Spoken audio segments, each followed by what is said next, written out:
Hi guys! Ito ang ganap sa meet and greet ng Umi Girls sa Pasig, Iloilo.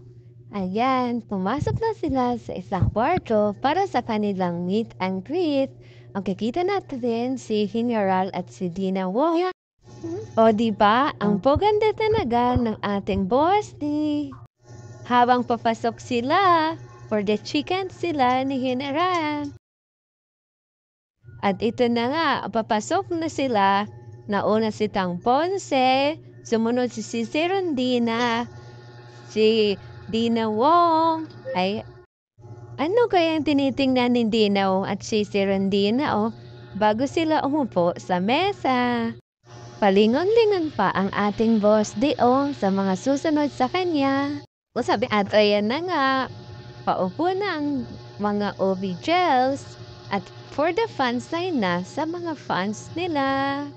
At syempre, hindi mawawala ang pa-picture sa kanila ng mga fans. Nakakatuwa din ang mga fans. Kanya-kanya silang picture sa kanilang cellphone.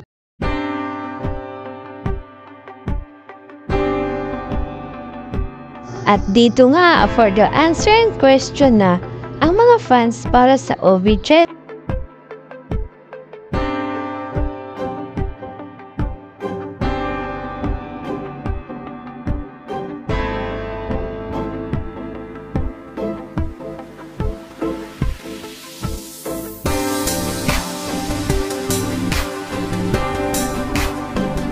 At ito naman ang ilan sa mga pictures nila sa kanilang meet and greet.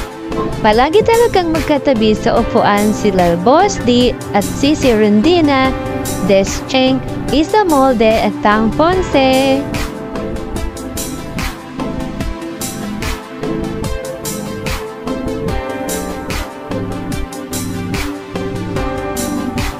Siyempre, di nawawala si Mami Judy, number 1 supporter ng ating Boss D, ama pa nga ang kanyang Lola Brenda at mga titas. Mami Judy nakipag-picture din sa mga players, kay Tang Ponce, kay Isa Molde, at siyempre, kay Rondina din.